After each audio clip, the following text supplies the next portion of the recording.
pasangan calon gubernur Jakarta Ridwan Kamil Suswono bertengger di posisi atas papan survei Pilgub Jakarta. Menyusul di belakangnya pasangan Pramono Rano dan Dharma Pongrekun Kunwardana di posisi buncit. Dengan rentang waktu kurang dari sebulan masa kampanye, mampukah Pramono Rano atau Dharma Pongrekun Kunwardana dapat menyusul ketertinggalan? Atau mungkin survei sekarang menjadi cerminan untuk penghitungan saat hari pencoblosan November mendatang?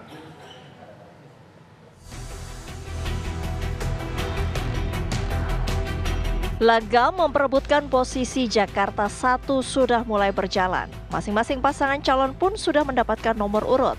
Dari hasil pengundian, pasangan yang diusung Kim plus Ridwan Kamil Suswono mendapat nomor urut 1.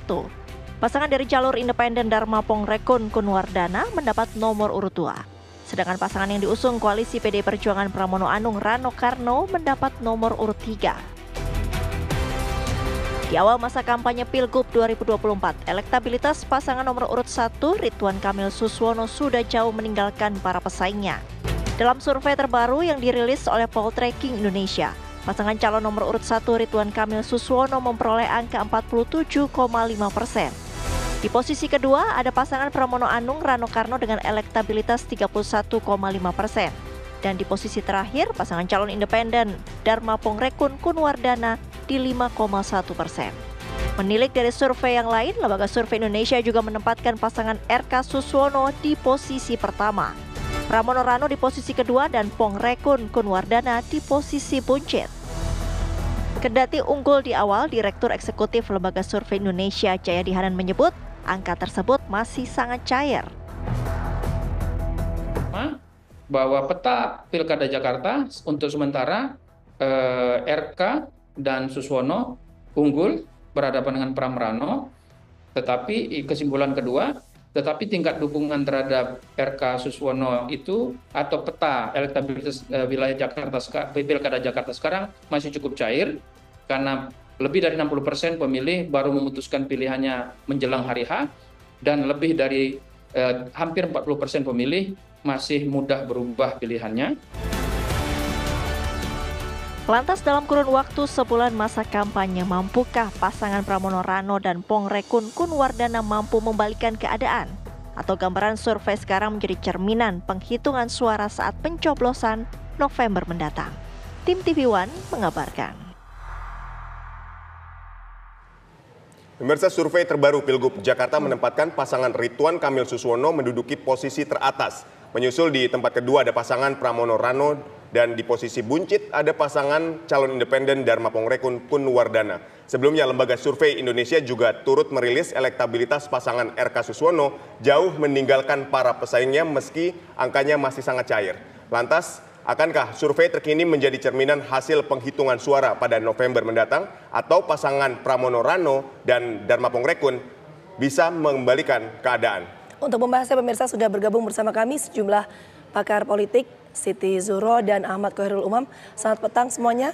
Kita menuju ke Mas Umam terlebih dahulu. Mas Umam, dari sejumlah lembaga survei disebutkan elektabilitas dari RK Suswono bertengger di posisi teratas. Apakah survei elektabilitas ini akan stabil sampai nanti 2 bulan menuju pemungutan suara atau masih bisa berubah?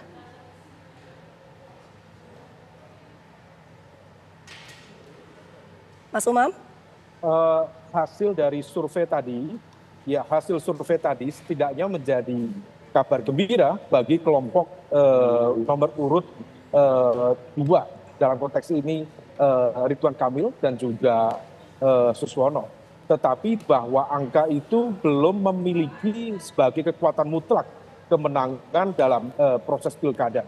Karena kalau misal kemudian dari angka di 47 atau 48%, atau 51%, tetap masih belum aman karena memang masih dalam konteks, kalau 51 masih dalam konteks margin of error.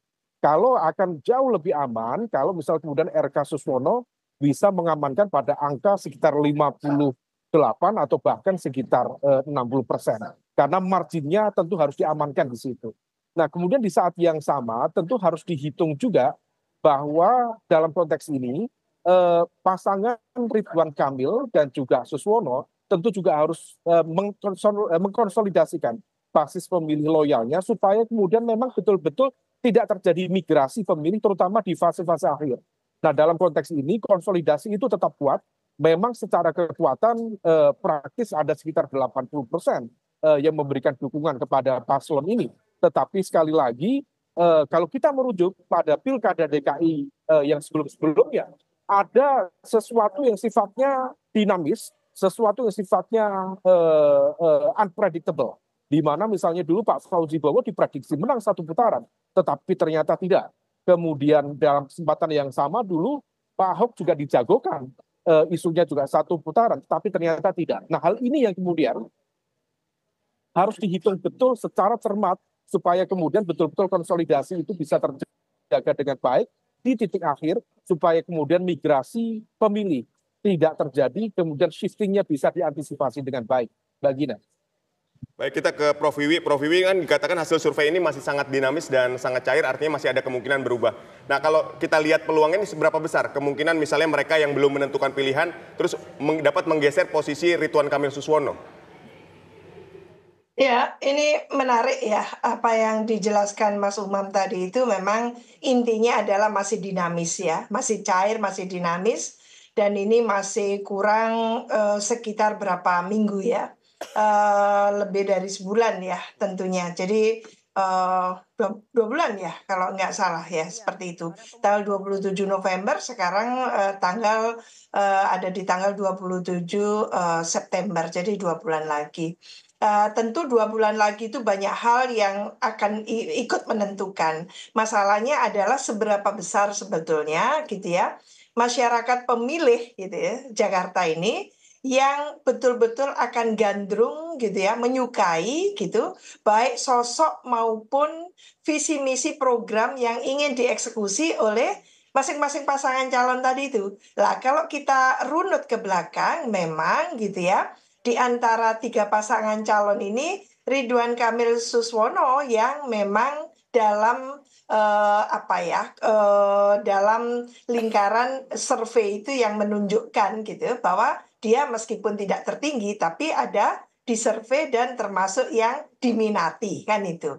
Lah, sementara 2 pasangan calon lainnya itu tidak masuk dalam survei karena sekonyong-konyong dimunculkan kan seperti itu. Sehingga tentu starting point-nya ada di Ridwan Kamil dalam hal ini yang dinilai sebagai seorang yang sudah oke gitu ya menjalankan posisinya sebagai gubernur 2 periode di Jawa Barat.